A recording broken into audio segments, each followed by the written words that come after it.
the Survivalist Podcast with Mark Puhaly and Matt Gould. In each episode of the Survivalist Podcast, we look at different events and catastrophes that could happen in different areas of the world. Then we give you the knowledge, resources, and recommendations you need to survive.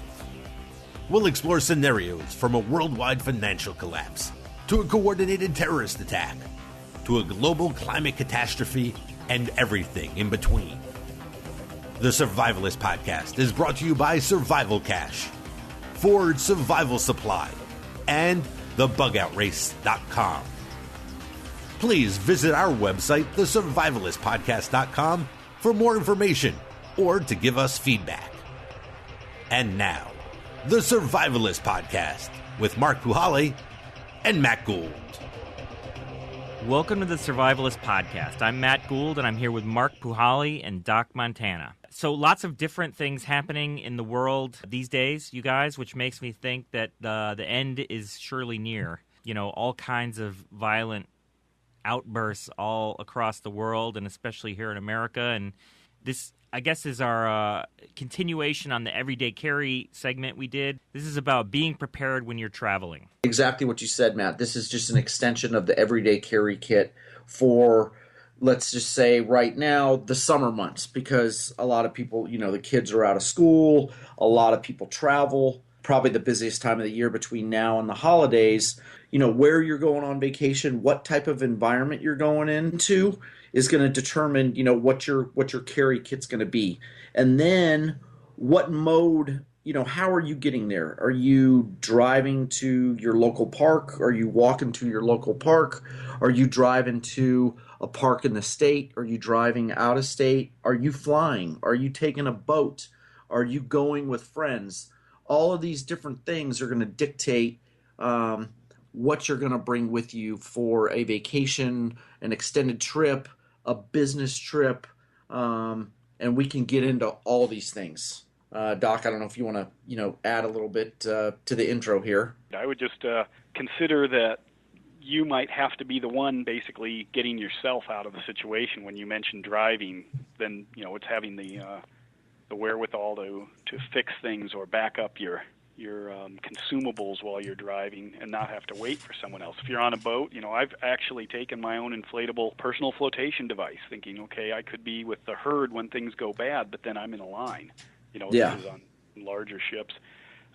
You know, it's so, honestly, there's a lot of personal ownership of what could go wrong. Right, and with the personal ownership also comes, again, depending on your mode of travel, is going to dictate, you know, how much can you carry with you. You know, if you're going to go for a day hike, do I need to bring the kitchen sink? But if I'm going for an extended trip to Punta Cana, I probably want to bring a pretty extensive kit because I'm getting on an airplane. I might be getting on a boat. I don't think I've used this example before, but some of my old friends from the Marine Corps back in college, they went on a dive trip, I think, to Cozumel or Belize or somewhere, and literally their boat sunk, and they sunk miles from shore. So they lost all their dive gear, with maybe the exception of like their buoyancy compensator device because they used it to swim in and maybe their fins. But it was a mass exodus of this dive boat that was unregulated in a foreign land that they were up shit creek, but fortunately they were Marines and they were amphibiously trained, and they took charge and they got everybody to the beach. But with that, Matt, we can go from basics to like the more extensive travel, like maybe, you know, the day EDC to a vehicle to flying. Yep. Because we can talk probably, you know, for hours on this, Doc and I. And maybe we just do that sequentially, and just for sake of it's warm pretty much in all of the world unless you're taking a trip to Antarctica or maybe to Alaska, or in fact, I mean, I saw a friend who's actually in Montana, and it's 50 degrees and she's bitching and complaining because it's cold. So it's here. I expected to see snow on the peaks. Wow. So again, yeah, it's July, but it just depends on where you're going in the U.S. Yeah. So All I right. think, Well, why don't we start with saying, okay, you're taking a trip that's an overnight trip that you can drive to. So maybe you're on the weekend, you're taking the kids, you're going to go, I guess, on a camping trip, let's say.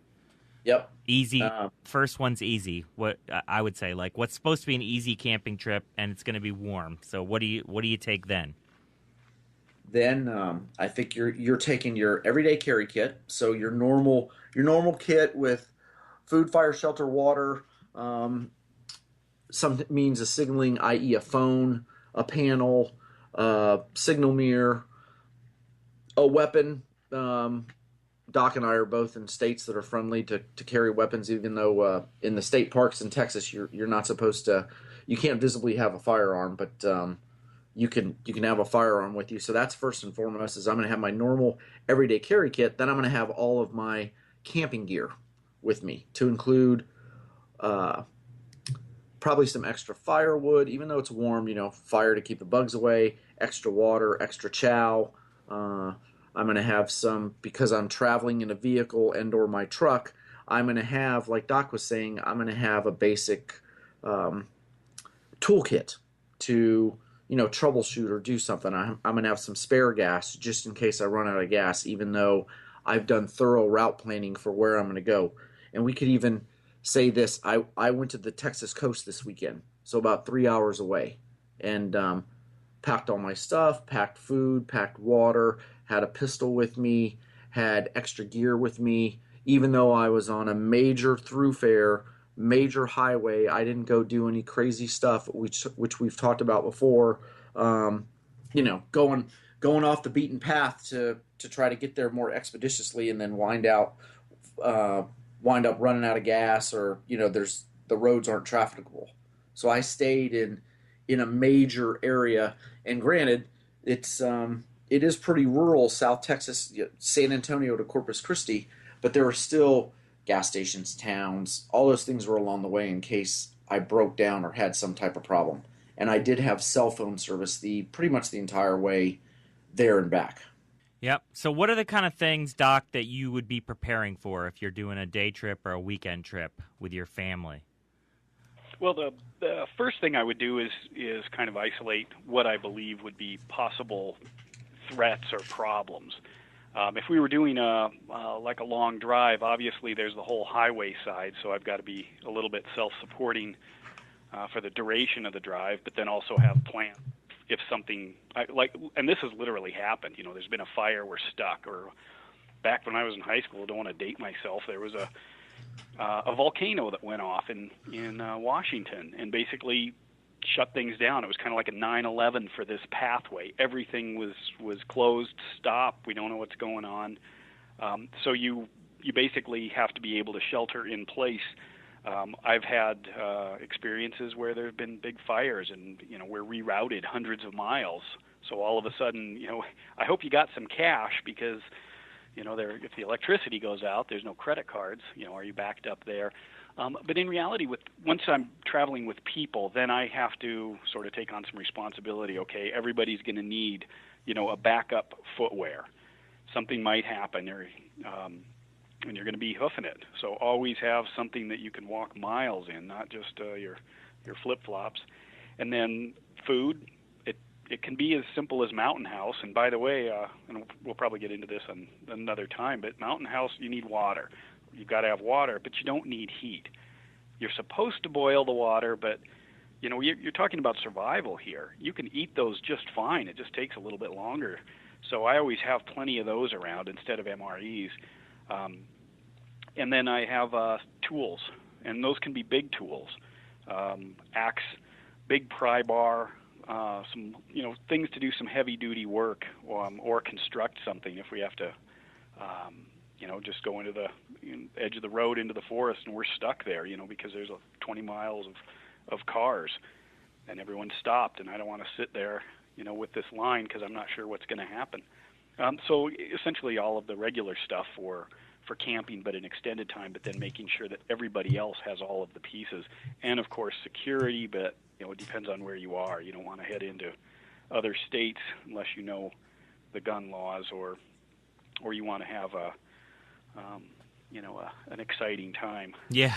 What are I mean, there's got to be only a handful of states where you can have a open carry, right? It doesn't have to be open unless you want the openness of it. It's some states have rules about whether or not it can be loaded, whether or not you can access it, whether or not the ammunition is with the firearm, or what kind of firearm. And I've talked to people who've run into problems because either the local police or the highway patrol didn't know. I had a friend that once laid his gun on top of his dashboard and went to sleep just off the road somewhere, and of course a cop comes, sees the gun, freaks out. And that was actually my friend's statement of leave me alone, and it was perfectly legal, but it was the interpretation. So I tend to be very subtle. I also have bear spray always with me. Obviously for bears it's quite effective, but that can be a pretty significant deterrent just sitting there, and it's non-lethal, and it doesn't quite say, I'm going to kill you. It says, this is going to be messy. You're going to be very unhappy, if this thing gets deployed. Yeah. It might get me too, but so honestly, things kind of the non-lethal side, because we run into people, they're opportunists all over the place. I watched some the other day just scanning a crowd, and it was just interesting. I followed him around, and he was there were a lot of tourists around where we were, and he was obviously scoping out what he could walk away with. And that happens right away whenever people are jammed up and a little bit desperate. So, I just want to at least be a hard target that way. So tell me, if you could back up a little bit, like what are the things that you're thinking about that could happen when you're, so you're I feel like you're jumping to, you're talking about the stuff you need to have, but what are the things that you think are going to happen when, you're away for a day? Well, the biggest, I believe, are breakdown and injury. Yep. Breakdown along the way, injury, somebody gets hurt. And then it's, where are we? Can we get out of here?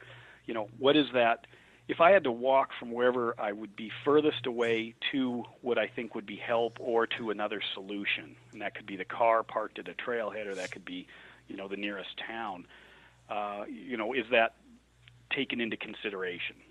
I've been to plenty of places where you're not getting out. It's over if something happens. But also, you're thinking, okay, this might take me 2 days. I'm going to for any one of the party to get out of here is going to take 2 days before an airplane or helicopter comes in. So, we're backed up that far. Plus, we always have survival supplies sitting in the vehicle. So you could get out crawling, and then you can restock once you're in the car. So our car is not empty. But those would be the big ones. Occasionally, it can be you run into somebody that you got to work around. The parking lot doesn't look safe. We're going back in, or somebody vandalized a car, or broke in, or stole things, or kind of blocked you in. That's a kind of a scary one. I mean, somebody's waiting for you, and now you've got a different kind of a threat. Rarely does that happen, but I do know that it happens in kind of less armed areas, when you're stuck because you're in the middle of nowhere. And if you've got car seats in the car, it tells you that you might have a really vulnerable and desperate group that will give you everything you want if you're trying to rob them. So I guess it's those kinds of things.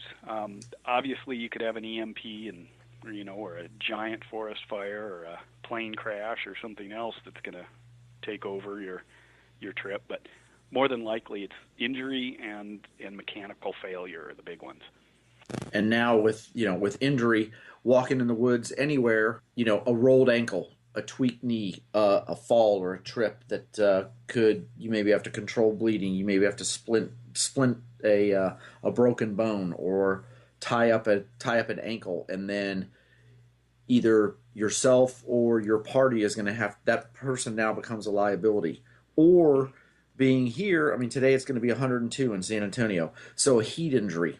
Not hypothermia, hyperthermia. So heat exhaustion, heat stroke. How are you going to manage that? I was on the beach on Saturday, and I walked probably 10 miles up and back down the beach with my dog because I hate sitting still. But I was staying hydrated every time I got back to like our little place where we had the car, we had a little tent, we had coolers. I hydrated, keeping an eye on small children if they're in your party to make sure, they're getting fluids, they're getting nourishment if they're in the mountains, if they're on the beach, if they're in a cold environment. And we as the leaders and the survival preparedness people, we should be in charge of that and make sure everyone in our party is going to be safe. Again, I'm going to brag.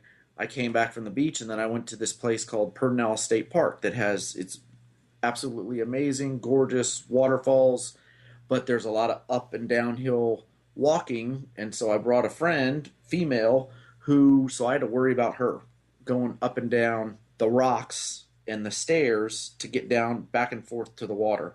And the week before, on the 4th of July, when I took her in the woods, she tweaked and messed her knee up. So I had to be cognizant of that injury that was still there and making sure she didn't fall again. And then making sure my dog didn't get swept away in the rapids. But I mean, just all those potential contingencies that, and we were only a half mile away from the car, but it was up and downhill. That's an excellent point, because also that things get quite lopsided. I might feel, okay, I've got the first aid skills, I've got the survival skills to handle this. Well, what if I'm the one going down? I'm the one who got hit by the branch when it broke off the tree, which does happen around here. Mm-hmm.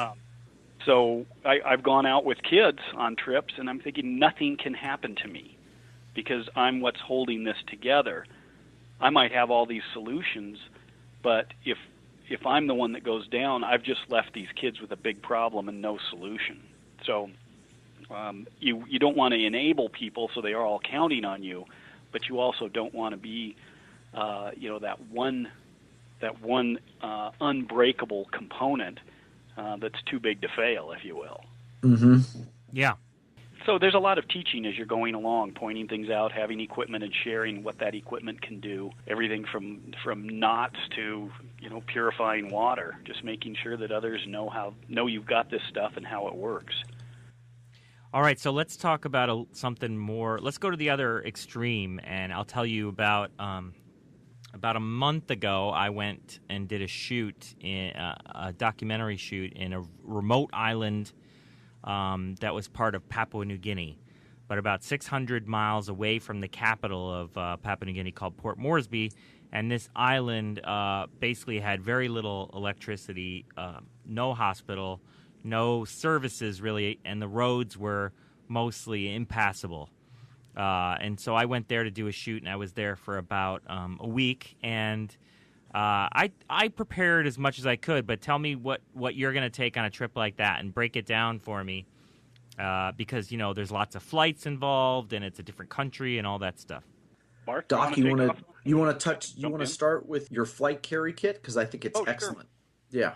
Yeah. One thing, when you talk about a flight, or even certain other types of transportation, you're automatically playing by somebody else's rules. And to me, I don't think I've gotten on a plane since 9/11 without cursing bin Laden's name. I mean, because I have to basically become more vulnerable. Although I found a lot of ways around it, I've kind of put together what I always carry with me, and I have a list of basic things, and they're designed to like from a small battery-powered radio to give me my personal communication as much as possible if something's going on in the outside world, because I don't want to have to rely on secondhand intel or somebody else, adding their 2 cents to it.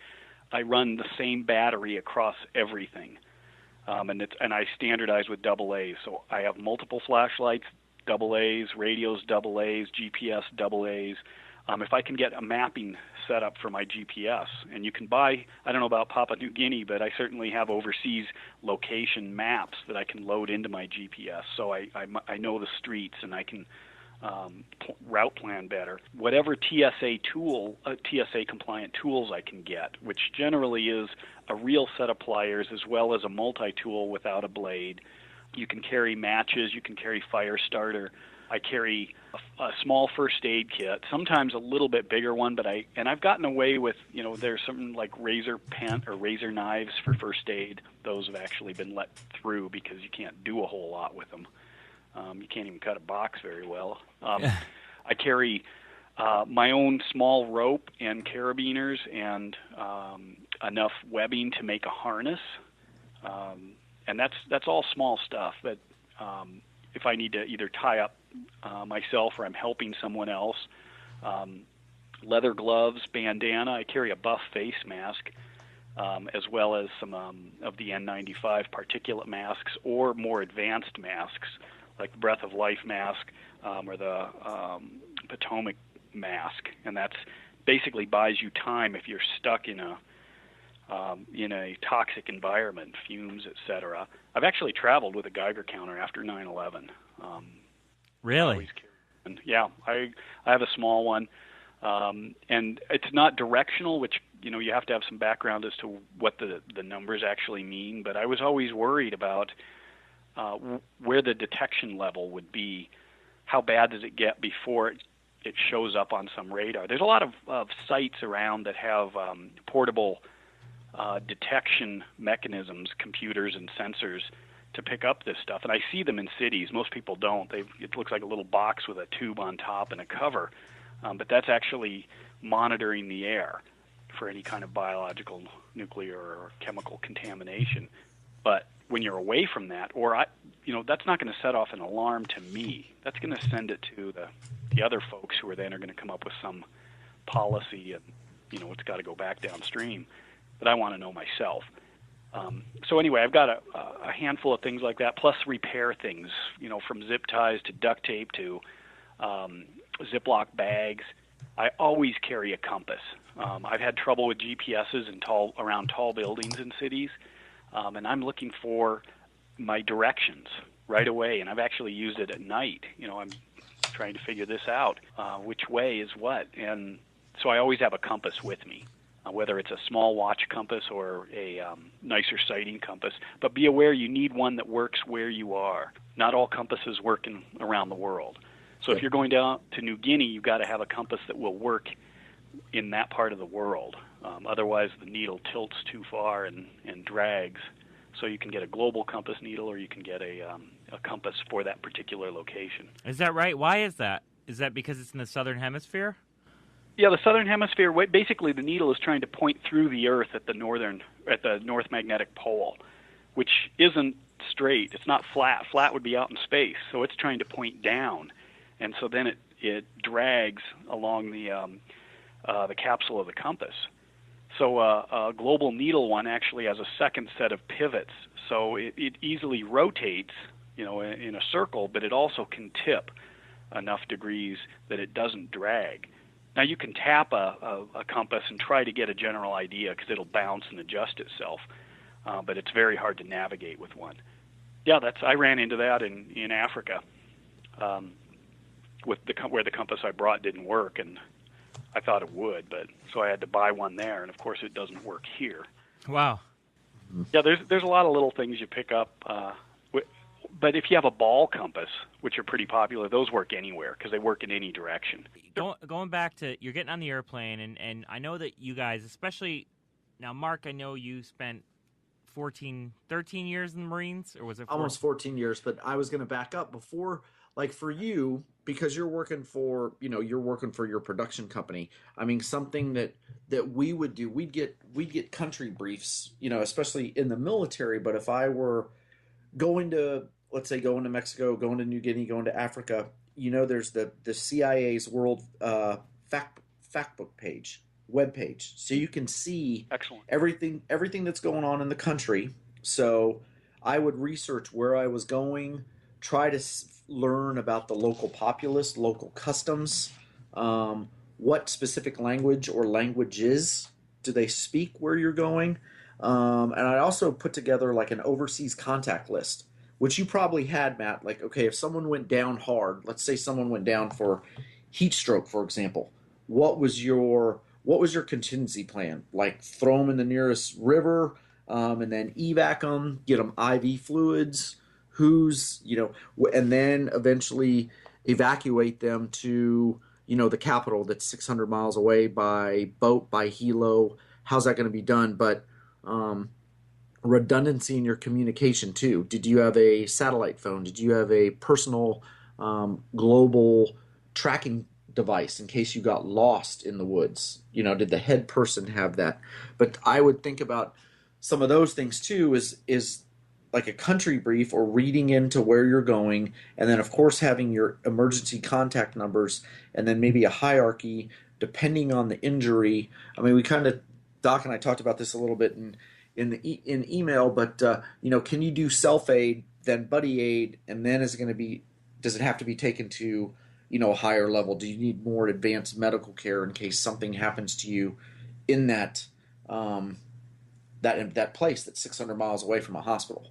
Yeah. And with that being said, did you have a nurse? Did you have an EMT? Did you have a physician's assistant or a nurse practitioner? Did you have a doctor with you on site while you were filming?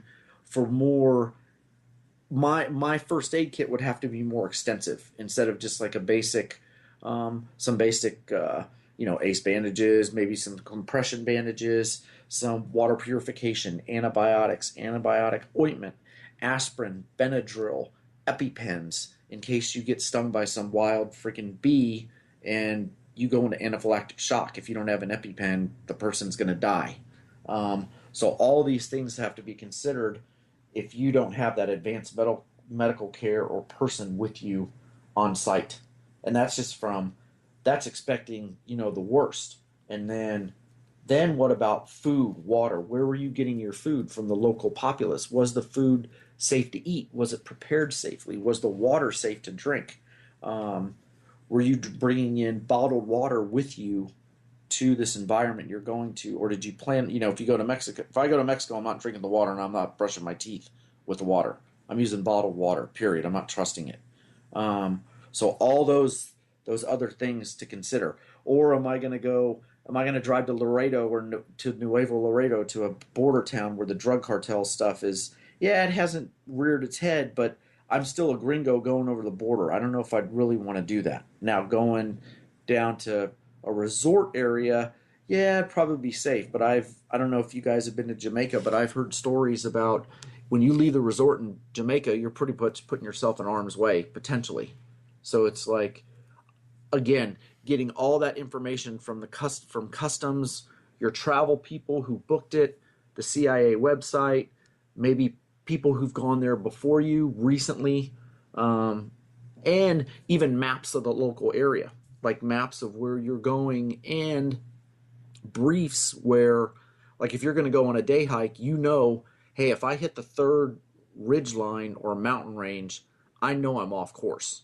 And if I run into that, I need to turn right along the river and follow that back to, this road or whatever, these catching features that's going to help get me back to my original position, or I'm going to go wait on this somewhat unimproved road or improved road for help.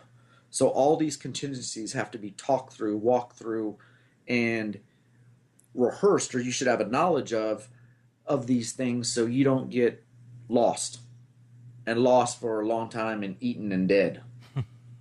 Yep. Right? Matt, I wanted to add that everything that Mark just said is dead on, but you don't just transport to the far location.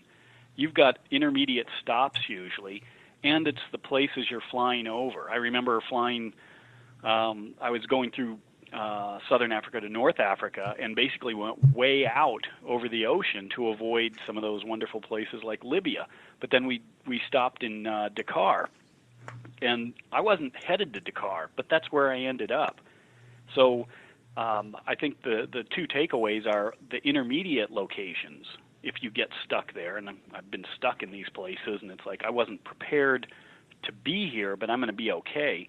But also when you're traveling, we've probably all been in an airport in the middle of winter, and the family from Hawaii gets off the plane in shorts and flip-flops, and all their luggage is where all their stuff is. Well, imagine that plane not landing at the airport.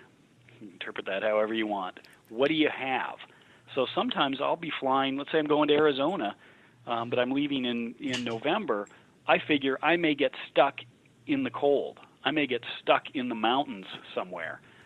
So what do I have to do? I've got to make sure I've got all my cold weather gear, even though I'm going to a place that's 90, because I've got to fly over, 1,500 miles of cold before I get there. Same with water. I mean, it's not just LA to Hawaii. There's a bit of water in between, a lot of it. So are you thinking about what might happen out there? Things like that. So it's not just the end location, but all of the intermediate things. And we're pretty lucky. Things seem to work out. But if they don't, are you going to be totally caught off guard? I have no hat, no gloves, no nothing, and here I am in the middle of the winter. I'm, in some valley somewhere. Absolutely. So let's talk about, you're not allowed to take weapons. I know what I was thinking before is, Mark, in the Marines and Doc, I know you guys are big on protection, personal protection in case things go badly.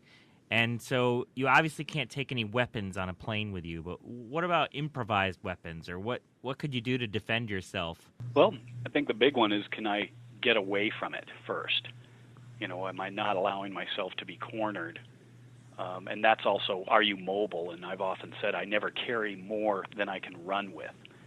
If you've got a big wheelie bag that, starts flipping circles as soon as you start walking fast, it's gone. You've got to leave it. Or also the ability to climb or run upstairs or things like that. And honestly, not everyone's going to make it. And so it becomes a set of skills that's going to get you further than, other people. And the other people aren't going to make it. If they can't run, can't carry things, can't move fast without breathing hard, it's kind of over. But in answer to your question about improvised weapons, I think there are two sides to that. One is what you can appear to be able to do, and the other is what you can actually do. So a lot of opportunists aren't looking for a fight. And sometimes we talk about that in, the Montana ethic. You go to New York and somebody wants to mug you. They don't want to mug someone who looks like they're really wearing a real cowboy hat and a real pair of cowboy boots, because they fight back. They're looking for the business suit. So I think there's appearance. You're telling a story to people, like choose someone else. Right. Or you're really stuck, what do you have? What can you swing? What can you throw? There's lots of improvised weapons. Anything with mass, is going to become, a projectile. And then there are things that you might not think. I could probably slice you open with my MacBook Air. It comes down to a pretty fine point. If I want to turn that into an edged weapon, it's a pretty good start already. Any liquids, those can throw people off. And you can buy alcohol, in the duty shops, and you could carry some vodka on the airplane. Well, that's pretty nasty stuff. Get it on you in your eyes. And like you mentioned, Doc, if you can travel with a knife, depending on the country you're going in, or the first thing you do is you buy a knife when you get off the plane or get to the environment you're in. Purchase or anything that works like that. Right. Oddly, duct tape and glass, you can make a pretty good weapon. I mean, with any kind of a rod, whether it's a broomstick or something, a broken bottle, and you tape glass to it. That's how the early swords were made, by folks who didn't have metal. They'd chip basically like a lot of projectile points, like arrowheads, but bigger, and they would fasten them to a shaft of wood. And, obsidian is incredibly sharp. And now I've got one heck of a weapon, but you can also use, a chair leg or something that's pretty sharp on the end from where you pry or bent it off of the rest of the chair. I mean, there's the stuff that hurts you can also be the weapon. So if you think about these injuries when you're working with things, there's your weapons. Stuff you get in your eyes, cuts, slashes, impacts. But that's on my side. I'm looking forward to what Mark's going to say. Yeah, I want to hear too. Do they teach you anything in the Marines, in any kind of special training about what to do? Go ahead, Mark. Well, I mean, think about some of the things we did. I'll go back to the show. I mean, we made improvised weapons. We made spears. I mean, we made spears. You could throw, again, like Doc said, you can smash someone with something, you can throw something at somebody to get some standoff with obviously something that's going to be dense like rock, mud. You can use the environment, again, animals, ants. If you set up an ant booby trap, for example, for someone, I mean, this is if you're in a defensive position and someone's trying to get you. There's all kinds of things you could make booby traps, snares, to snare a human being, punji sticks. You could booby trap the heck out of the place, or if you had water, you could make your area impassable with. You could make it muddy and hard for people to go through. I mean, your imagination is probably your limiting factor for the things you can make. I mean, I'm looking at the pens on my desk right now. I could kill someone with the pen. I could stab him in the jugular. And I always think think about it when we all go, if you get a cocktail, right? Where's your garnish typically in? It's in a little plastic sphere, again, that you could collect some of these at the bar in the airport or what have you, and you could have those in your hand to, again, stab someone in the eye, stab someone in the throat, hit them in the vital areas. It's going to incapacitate someone. In a fight with anything that can be an extension of your body. If you have a knife or you have rocks, you can sharpen things to be, I'm just thinking wood to sharpen, again, to make a spear. Or like Doc said, I mean, that's a great idea. Just, turning duct tape backwards and breaking a bottle, or fastening a bottle to the end of a stick, again, shoving a broken bottle at the end of it. That's a stabbing device. You need to be cognizant of where you are, the environment you're in, and how, if you're going to hire a guide, is the guide trustworthy? Is the guide going to rob you? Everything reputable, which is typically going to go, through the concierge in your hotel or the area that you're staying in. And we're all, the three of us, and many Americans, are type A driven personalities. And what I told my Marines before we traveled abroad, like leaving Hawaii and going all over the places, you don't want to be the ugly American when you're traveling. The know-it-all, not respecting customs, not respecting the environment you're in, and try to walk humbly. Because if you're an asshole everywhere, people are probably going to treat you like shit. And if you get yourself in a bind, they're probably not going to help you. But if you're humble and you show an appreciation for the culture and the area that you're in, environment you're in, it might help keep you out of trouble or get you out of trouble. Can't be understated. That is really huge. Yeah. Just like we are here. If you got some really belligerent foreigner, all bets are off. Yep. So that can go a long ways. That's very good. So let's say that you have virtually nothing that you can take with you. Maybe you're on a business trip, or maybe you lose it all. What's that? Or you lose it all. That all. Right. Or you lose your luggage. Yeah. So what are the very few things you want to keep on your person at all times when you're traveling? Well, one of the things that I tend to do is I have things that, like my TSA approved Leatherman. I have some Kevlar cord. I've got my compass, etc. All of those stay with me in pockets usually. And a flashlight. If I can pick up a knife on the far end, whatever the rules are. You also need to know knife rules as well as the gun rules, and knife rules can get you in trouble. There are some new products out, though, that are designed to be, they call them LTC, or legal to carry knives, that are supposed to meet most of the requirements. But anyway, I'll immediately have those things with me. Sometimes instead of packing up my coat, sticking it in the overhead, I'll just have it on my lap. So it's going to be with me, and that coat has a lot of purposes. Usually it's a lightweight Gore-Tex parka. I can actually fill it with water if I have to and become a bag. I can sleep with the thing. I can, become kind of anonymous with it. It's a dark color, doesn't stand out. So I usually have something like that pretty close. If I'm flying in the cold, I'll often have the hat and gloves with me as well, because if the lights in the plane go out and something's wrong, you can't get up. And some of the planes we fly on around here in turbulence are crazy. But then once I'm on the other side, I'm thinking, if I leave where I am and I don't come back, or I can't come back, what would I need? Just to get me to the next step, and I'll plan accordingly depending on the location and the weather. It's Yeah. like you leave.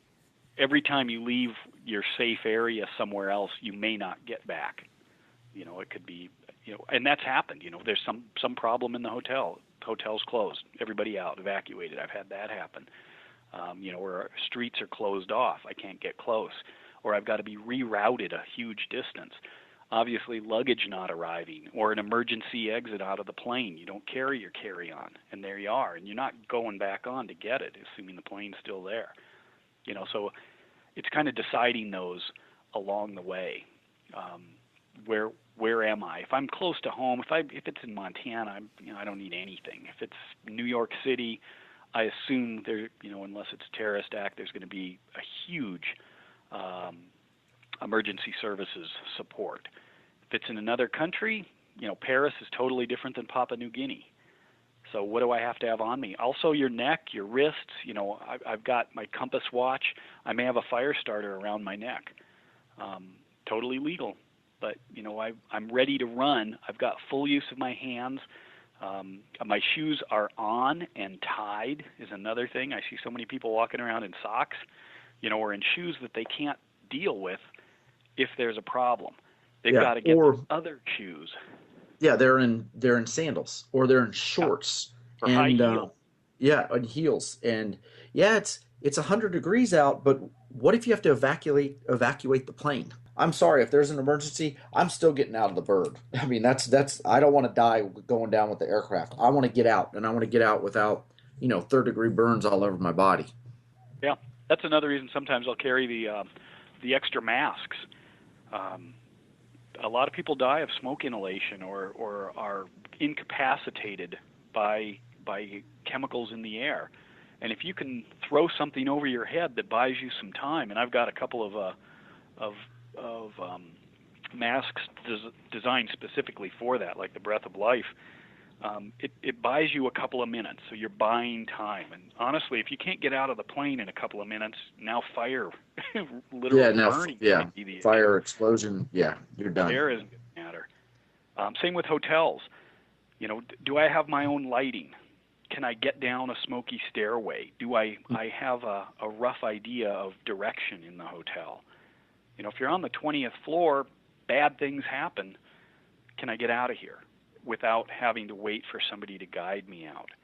So, I always have things like if I'm in a hotel, on my bedside stand, there is a nice bright flashlight. It's actually a flashlight with a crenulated bezel, so I can use it as a weapon. I may have my watch on. I don't always take everything off. I've got all my tools right there. If I need to just go, the alarm's off, I smell smoke, whatever it is, I'm out of there. Same, I don't have, I've got clothes for whatever environment I'm going into. Am I going to be running out into the snow? So I don't have to spend any time whatsoever trying to locate things in the dark, in the smoke. And then if I'm traveling with other people, I'm kind of thinking, okay, now I've got to make sure that I've got enough time to help them as well, or give them some heads up. Yeah. So what kind of a room, if you check into a high-rise hotel, what kind of a room, do you request a specific room? If I have a total choice, I usually, honestly, most of the time it's the view. But I'll usually stay either low or in the middle, depending on, then you get into earthquakes, you get into civil unrest. Is that a possibility? You want to be above the street level. But most of the time, I think also of the location of the exits.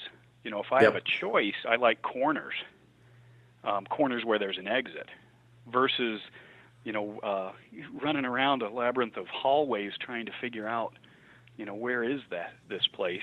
I try to stay away from any big services too. The gym or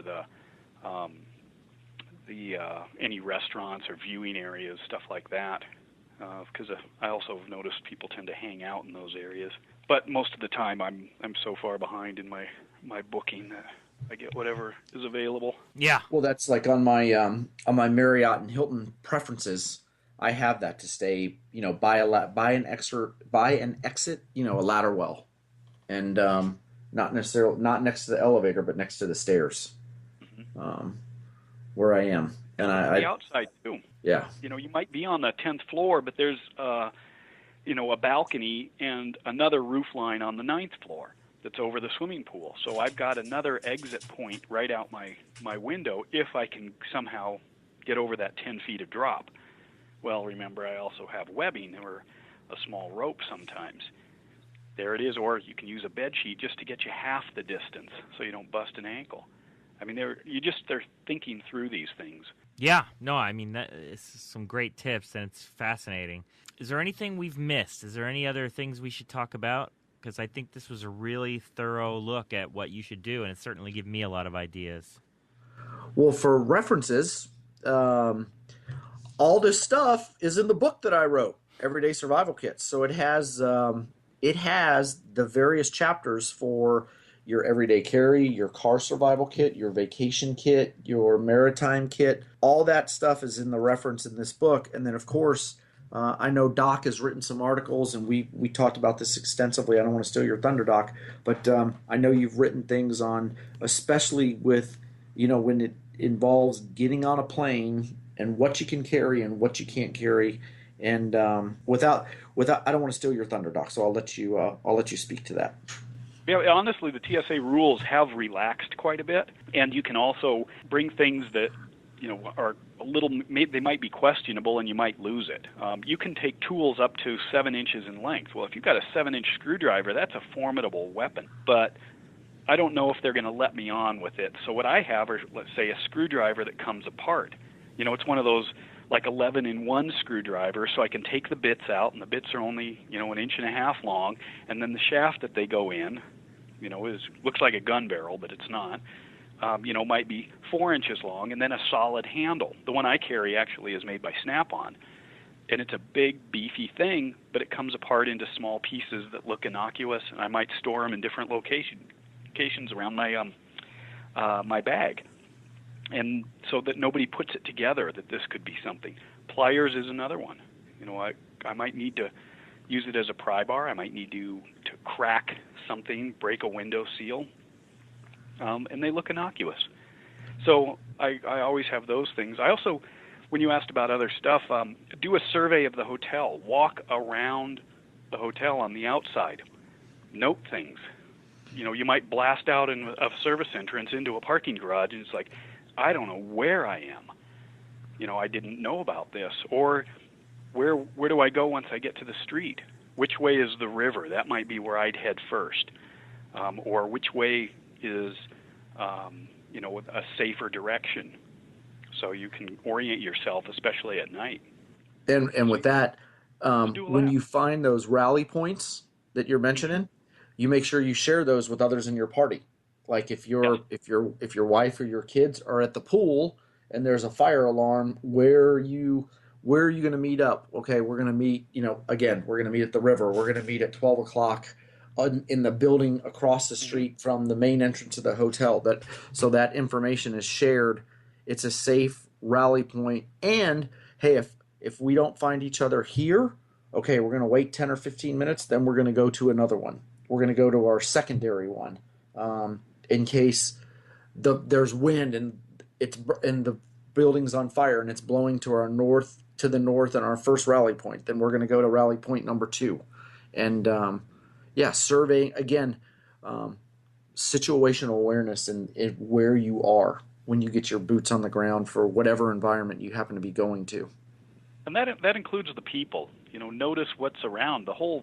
Everything changes at night. And some places you're totally fine. Vegas is a great place to walk around at night. I think it's quite safe because obviously the mob doesn't want anybody, losing their money in between the casinos. But if you get off the main street, things change. Yep. And are you aware of what those signals of change are?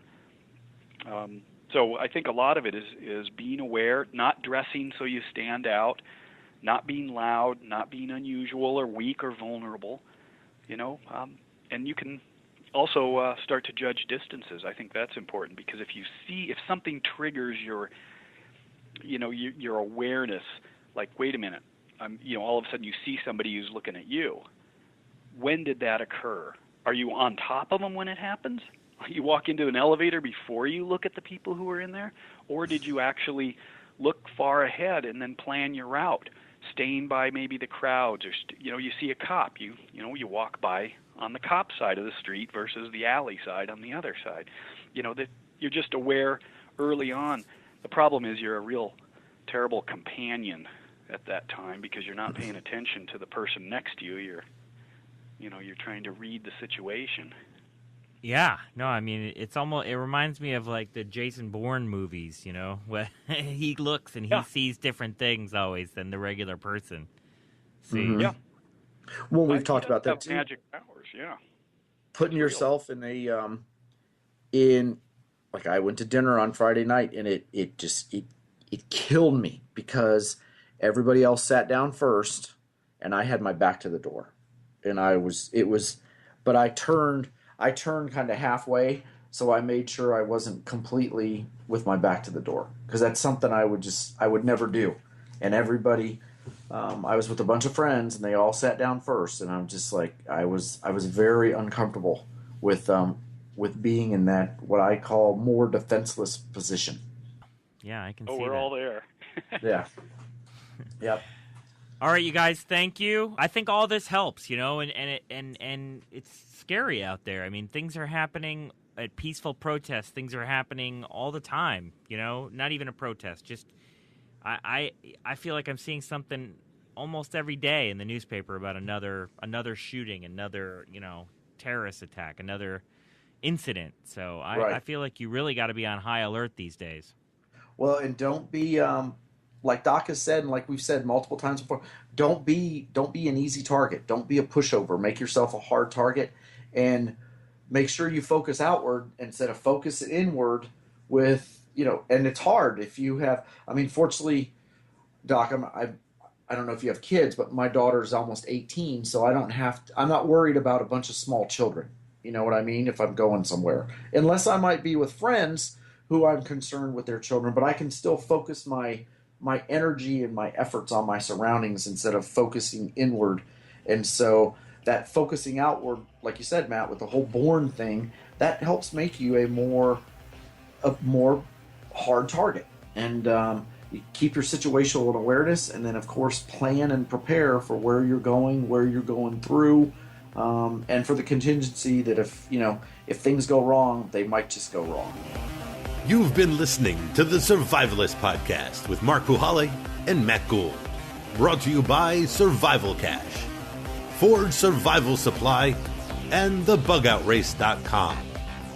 Please visit our website, thesurvivalistpodcast.com. This show is produced by Chad Dugatz at the Hangar Studios in New York City.